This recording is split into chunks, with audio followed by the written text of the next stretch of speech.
Asalaamu calaykum waraxmatullaahi wabarakaatu saaxiibayaal kusoo dhawaada mowduuceena maanta. Haddii aad ku cusub tahay kanaalkan, fadlan subscribe noo saar kuna soo biir kana mid noqo asxaabta ku xidhan channelka Hoyga Bulshada. Waxaan idin hayaa muuqaallo marka aad filimaanta ka daawanayso run moodaysid laakiin ayna run ahayn oo ay sabab tahay hagaajinta borograamo ama software u sahlaya in been la isku dhodhoobo. Kusoo dhawow mowduuceena oo dhammaystiran. saaxiibayaal waxaan idinku bishaaraynaynaa inaanu bartan idiin soo gelin doono barnaamijyo taxane ah oo toddobaadkiiba 2 barnaamij ama 2 mowduuc oo macquula idiin soo gelin doono.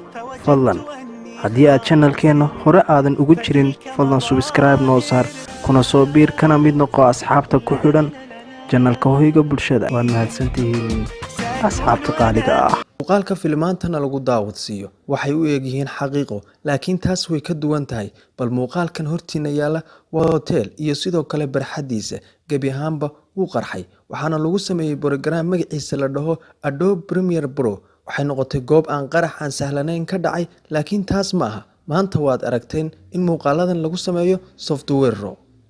Isla kanna waa muuqaal kale, waa goob bannaan ah, waxaana lagu talagalay filimaanta bannaanada ka dhaca ama dagaalada iyo wixii la mid ah qaraxyada.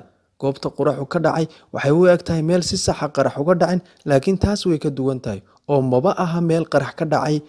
Waa meel filim intii la duubay kadibna la hagaajiyay oo application-ka Adobe Premiere Pro lagu hagaajiyay. Cajiib. Waa maxay waxa muuqaalada aabaha u ah? Waa background-ka cagaarka, waxaana laga sameeyaa muuqaalada aan idiin soo sharxay. Waxaana la sameeyaa muuqaalada dambe ee background-ka ayaa lagaga jaraa. Kala haddaynu dhigno waa ka filimaanta Hollywood-ka lagu sameeyo intooda badan. Waxaadna ku sameynaysaa inaad background-ka aad jarto kadibna waxaad jeceshahay aad saarato. Tusaale ahaan qaraxan oo kale filimaanta lagu sameeyo waa kan oo kale. Muuqaalada waqtigu soo galay waxaa ka mid ah kan aan daawanayno.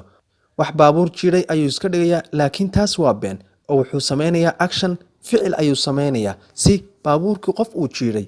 Kadibna baabuurka ayaa la jiirsiinayaa, wuxuu gelayaa hawada, aad ayuuna u dhacayaa. Muuqaalka bal ila fiirso.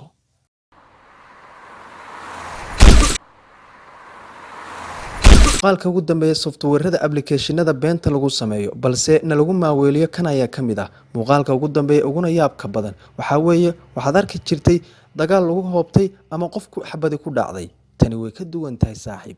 Waxaan idin tusaynaa sida loo sameeyo xabada beenta ah iyo filimaanta. Ninkan xabad ayaa ku dhacday, gacantiisa ayuuna action ka dhigay ama ficil ka sameeyay.